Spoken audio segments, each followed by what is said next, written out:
What's good, y'all? Welcome back, man. How you guys doing? History of the AFL, the rivalries. Y'all comment down below which team y'all just can't stand, man, the AFL. Why? We all got that one team we just can't stand. That one team we just hate, man. I feel your pain. So, if you guys are new to the channel, don't forget to hit that like and sub button. Highly appreciate it. Highly grateful for it, like always. And yeah, let's get started. Oh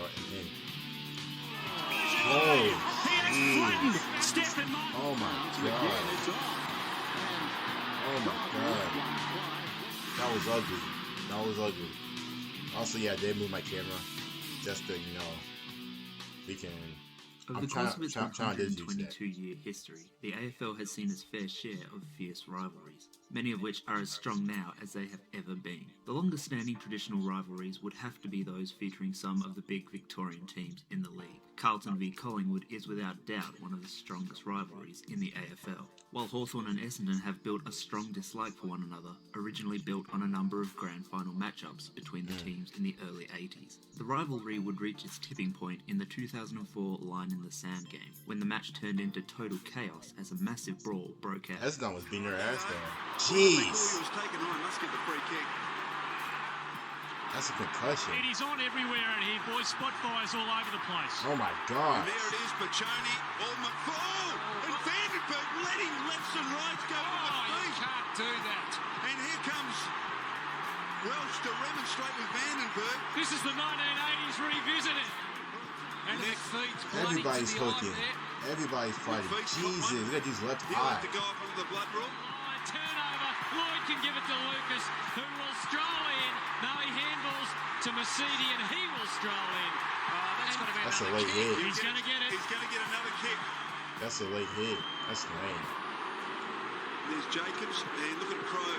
Dang, that's a hard tackle. Yo. 18 players would be charged by the AFL tribunal following the game. Rivalries in the AFL take on a whole new meaning for teams outside. 18 players? Talk about bad blood.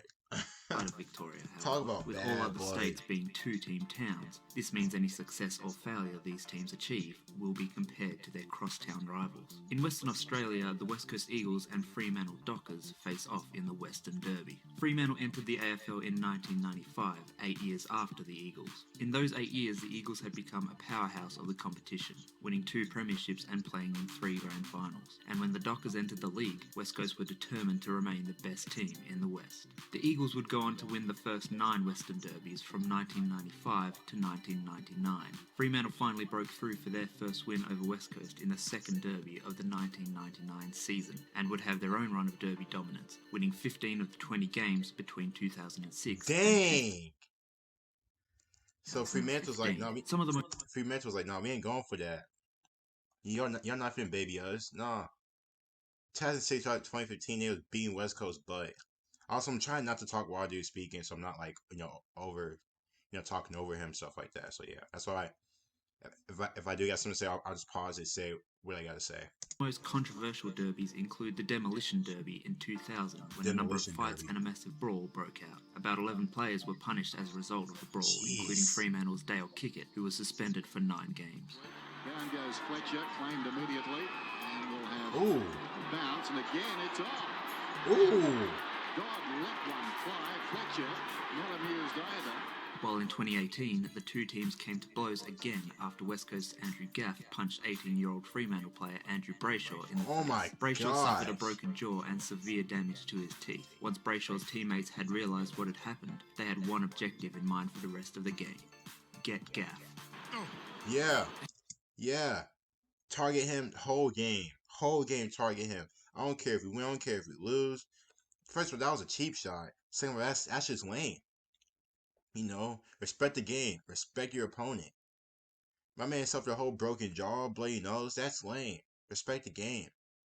Yeah, if I was a coach, I'm telling my team, I don't care if you win or lose. If you have a chance to hit him, yeah, do that. That's lame, bro. I ain't like that. Lined up. It's a free kick, and things are starting to boil over. This is starting to look like the derbies of old. Back when Pav was throwing his weight around all those years ago. 50 metres, where's the Umpire, break it up. Lost the last couple of goals, and that man, Andrew Gaff. Gee, yo, what is this, WWE? Headlock? Gaff digging deep. Oh, dang. And they got him. Ryan and Johnson. It looks fine. This could get interesting. Yeah, these two teams don't like each other at all, man. Situation. This is nasty. This is real nasty. But we have just got confirmation that Andrew Brayshaw has been taken to hospital with a suspected broken Also, jaw. I'm not sure if it was answered in here, but y'all have like, so you know how the NBA and like NFL have like a Western Conference and the Eastern Conference. So I'm guessing that's the Victorian. Is it like a Victorian conference and a non-Victorian conference? I may not even be making sense. I may not even be making sense, but Gaff would be suspended for 8 games, and as a result, he missed out on the Eagles' premiership win that year. After 50 games, the current Derby record sits at 30 wins for West Coast and 20 for Fremantle. In South Australia, the Adelaide Crows and Port Adelaide Power go head-to-head in the showdown. The Power joined the AFL in 1997, 6 years after the Crows. Also, I do know a lot of these teams are just like a lot of these teams are like fairly pretty new, like 30, first showdown by 25, 30 years in like in round 5, 2002, the Power beat the Crows by 8 points, but the real action took place later that night when players from both sides crossed paths at a local hotel, and sure enough, a fight soon broke out. Perhaps the biggest showdown of all time occurred in 2005 when the Crows and Power met in a semi-final. With stakes at an all-time high, the Crows smashed the Power by 83 points, not only ending Adelaide's season, but also giving the Crows a perfect 3-from-3 record in showdowns that season. The showdown is considered by some to be the greatest rivalry in the AFL. From 47 meetings, the record currently sits at 24 wins for Adelaide and 23 wins for Port Adelaide. In Queensland, the Brisbane Lions and the Gold Coast Suns face off in the Q Clash. For 24 years, Brisbane were the only AFL side from Queensland. From 1987 to 1996 as the Brisbane Bears, and from 1997 onwards as the Brisbane Lions, following a merge with Victorian side Fitzroy. In 2011, this all changed as the Gold Coast Suns joined the AFL. Brisbane Lions following a merge with Victorian side Fitzroy. In 2011, this all changed as the Gold Coast Suns joined the AFL. While many have said that the Q Clash is a manufactured rivalry that lacks the spite of Western derbies and showdowns, it can't be denied that the strength of the rivalry has grown over the years, off the back of a number of incidents. The handball didn't need to play on there. He had Robinson right there with him, but he keeps going. Oh my God. He has flattened Stephen Martin. Stephen Martin has been laid out and hasn't moved.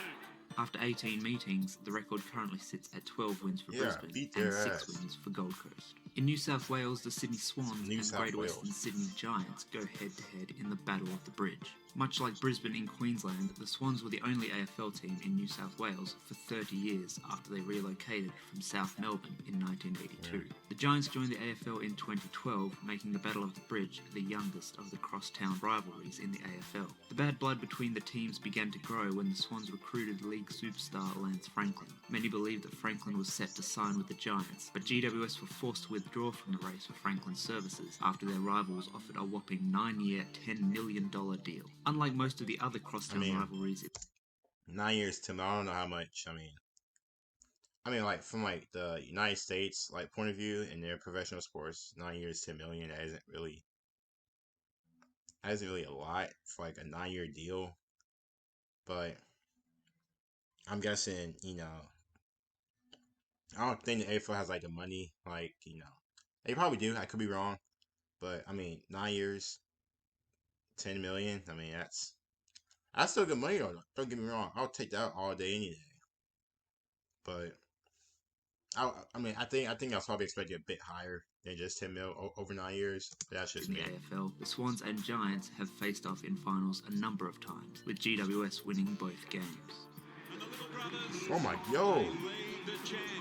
GWS 3-4, Sydney 3-3, and now Buddy and Stevie J exchanging pleasantries. Good. After 18 games, the record sits at 11 wins for the Swans and 7 wins for the Giants.